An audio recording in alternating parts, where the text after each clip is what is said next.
peace activists who've been arrested and imprisoned in Israel, and sometimes they're mistreated too, although it's not routine for them to be mistreated the way it is with Palestinians. Amnesty also has some critiques of the Palestinians. They think that the Palestinians use homemade rockets and whatnot, bombing and things like that, are indiscriminate attacks on Israeli civilians, which we don't approve of as an organization. And there's also examples of harsh treatment and trials that don't really meet international standards of dissidents within various Palestinian organizations. Now, there's a point I want to make, so I want to mention a few little stories in each of my little sections here. Now, investigators determined that Israeli officials stood by and allowed the Lebanese Phalange militia to go into the refugee camps at Sabra and Shatila and massacre hundreds and hundreds of Palestinians. There were investigations, the Israelis investigated, they determined that some of their own officers were aware it was happening, knew it was going to happen, stood by and did nothing.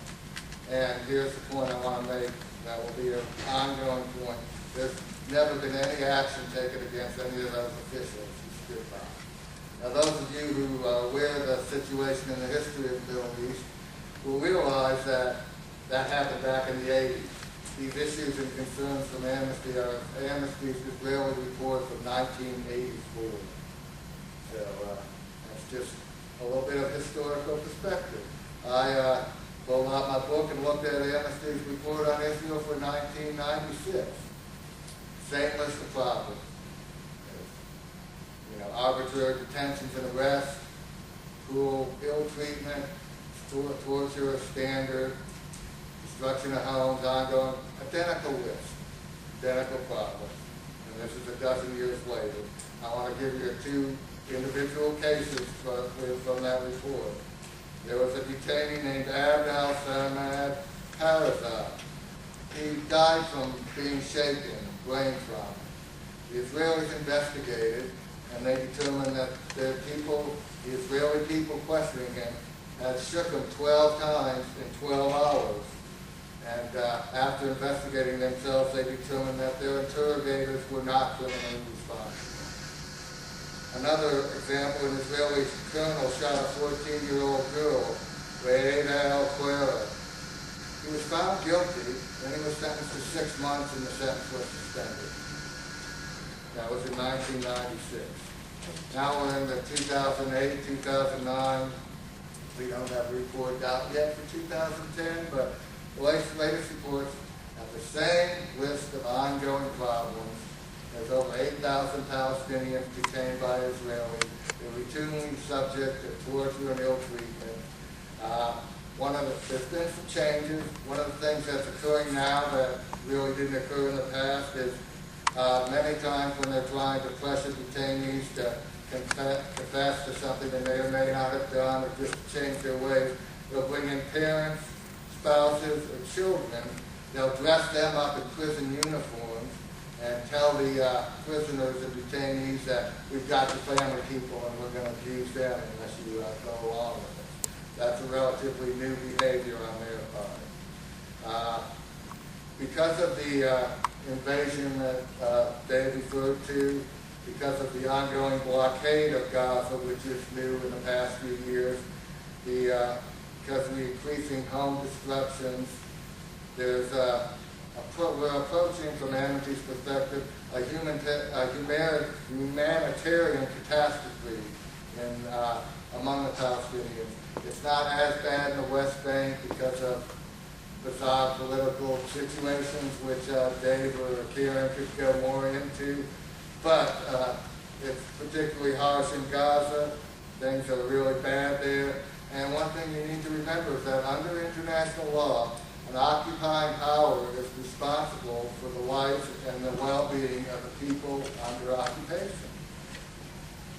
I'll just point that out. Now I want to give you a couple recent cases.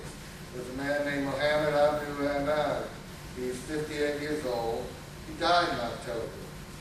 In March, he sought a permit to leave Gaza to go to the hospital. He had cancer, he wanted to get treated. They granted him a permit in March, 1 week after he had died. There was a woman, Nahili Abu Ladeh. She arrived at the Huwara checkpoint in labor.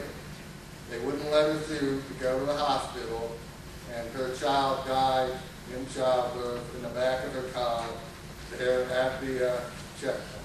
They didn't go into checkpoints, but they're part of the blockade and part of the thing that's leading to the humanitarian catastrophe there in the Gaza Strip.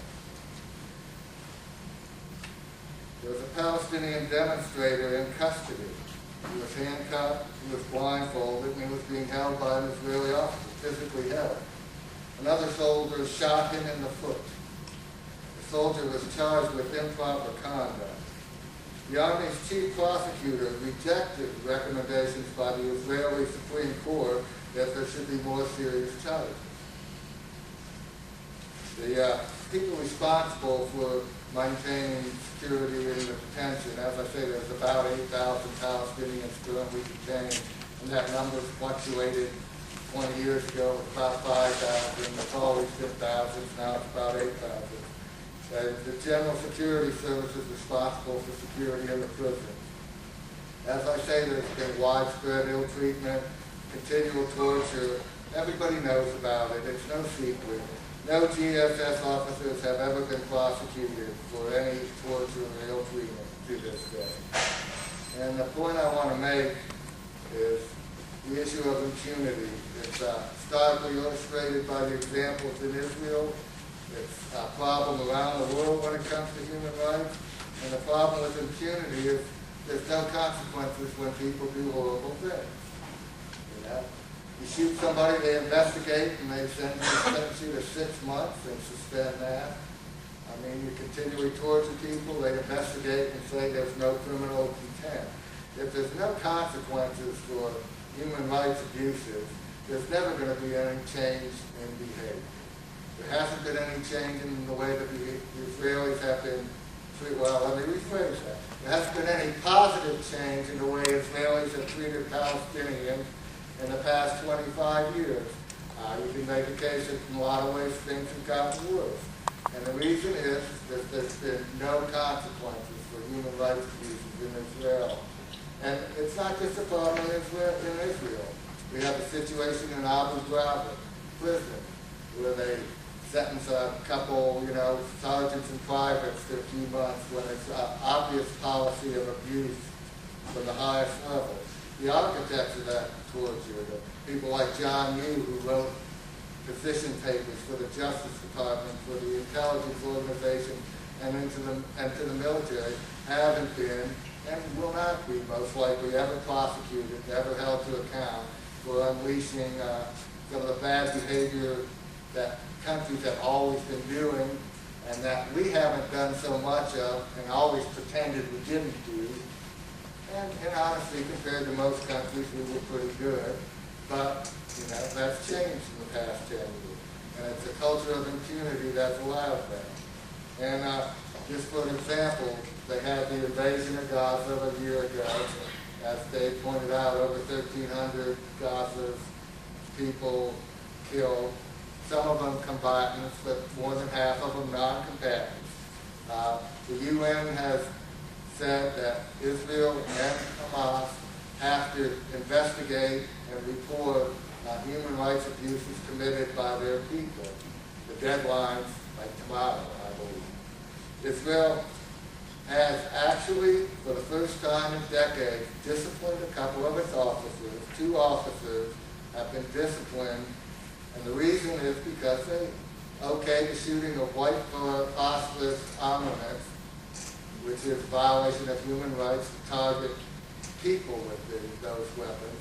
And the reason they actually had to discipline somebody is because they actually hit a UN compound. And, they couldn't really pretend they didn't do it since the UN watched the bombs come hit them.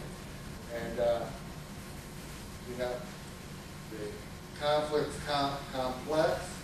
It's ongoing. As they pointed out, it's not been ongoing for hundreds of years, but it has been ongoing for decades. And the reason there's been no